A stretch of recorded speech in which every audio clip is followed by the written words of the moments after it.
the different kinds of makeup, it breaks down into kind of 3 categories.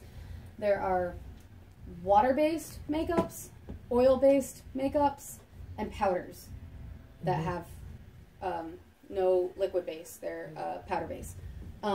What you will find in like Halloween stores, what comes out right now, you find grease-based and cream-based. Grease-based makeup is like what Vert uses to put his white on. It's thick, it's heavy, it's oil-based, it goes on oily, and it stays oily, and you usually need to set it with a setting powder or baby powder. Side note on baby powder, if you're doing it a lot, like if you're going to do a clown like Vert does, and you're going to powder your face in baby powder, white long is a thing from the talc in the baby powder. You don't want to breathe it in a lot. So if you're using baby powder to set your actors' faces, tell them to hold their breath so that they're not breathing in baby powder. It's not good for you. They do make baby powder that's cornstarch based. That's a whole other story about debate over food on face and whatnot.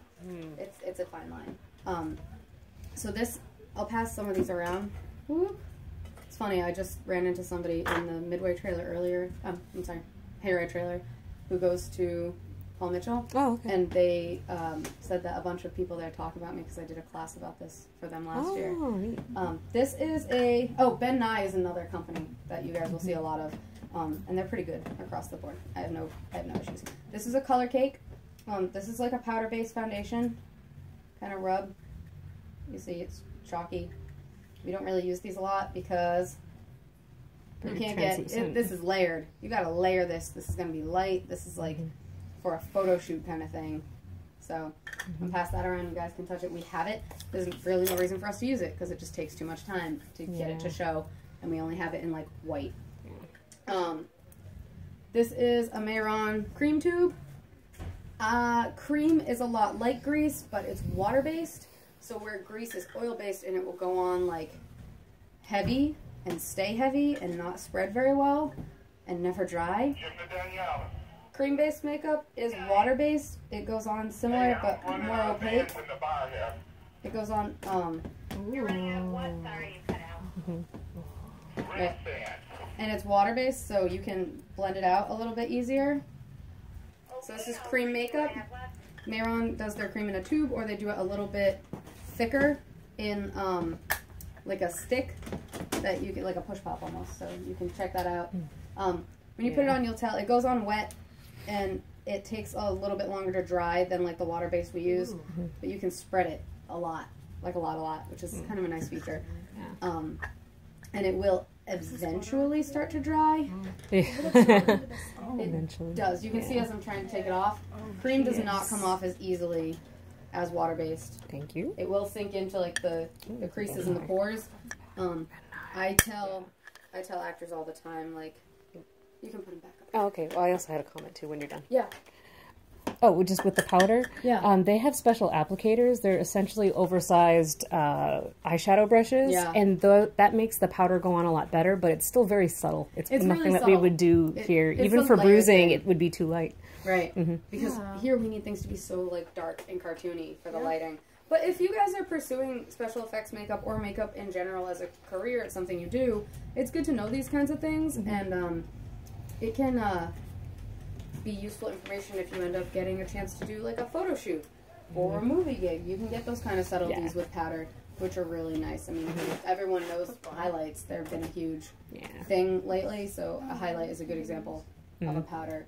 A lot of like these Ben Nye ones that we get are matte finish, so that you can add like an overtone. Yeah.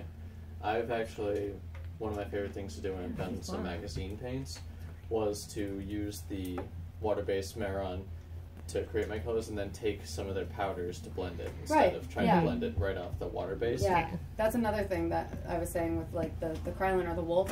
Like Wolf is great. I know a lot of like face painters, like kids parties face painters that love Wolf because it goes on super fast and super bright, and that's it. You don't need to blend it. You don't need to shade. Make a Dalmatian and move on. So there's benefits to that. This is also. This is cream. I have wicked long nails. So what you do is you put your nail in and then you get a little and you wipe it on your hand. Scoop it out with the nail. Yeah. No, you don't like that. No. That's why I give you guys Q-tips and popsicle sticks. Yeah, because Nails like mine are actually incredibly unhygienic. Sorry. I'm ruining the illusion.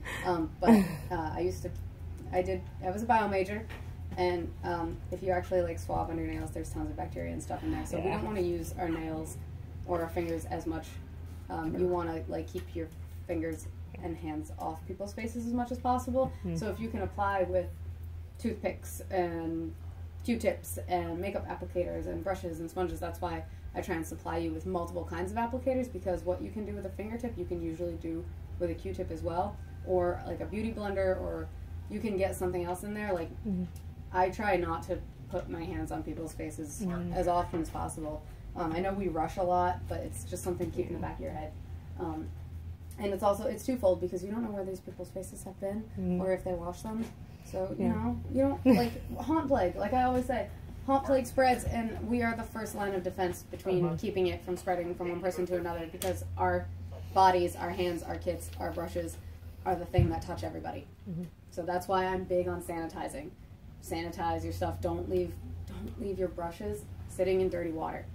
Because when you take your brushes and you paint somebody's face and then you rinse them and let it sit in the water, any bacteria that you picked up off of that person's face is in that water, and it's multiplying.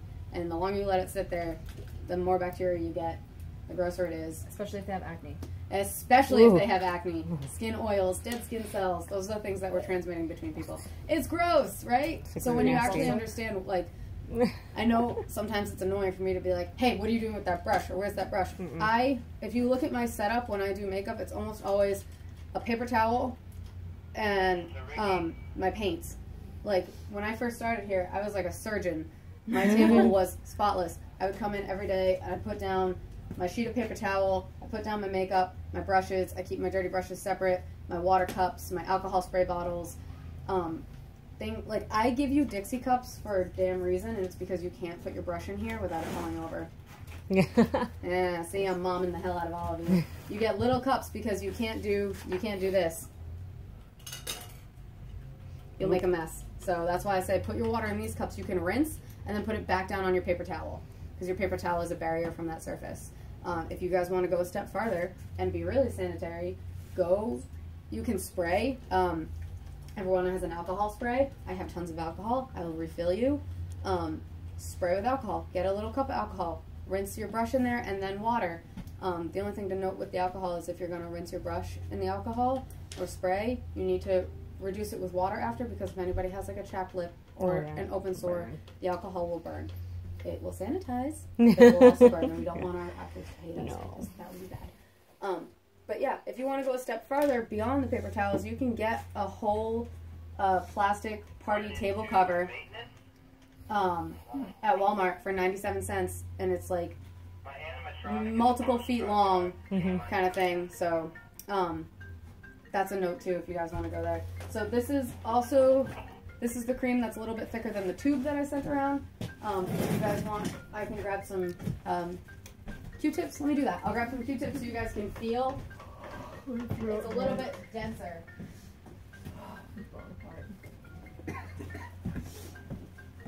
If you guys want to check it out with a Q-tip, you can go get that. What brand is this? That is a Robot brand. So it's probably like Rubies or one of those like. I think that's the Spirit Stack. Yeah, Spirit Stack I think is made by Rubies. Is it? From Spirit, you can get those. Yeah. $8. I swear by them.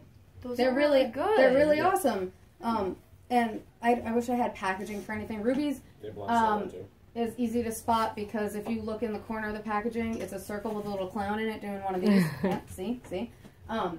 And that's Ruby's brand. They make the stuff that you'll find at, Halloween Connection, Spirit. And it's not bad stuff. You just have to know what you're doing with it.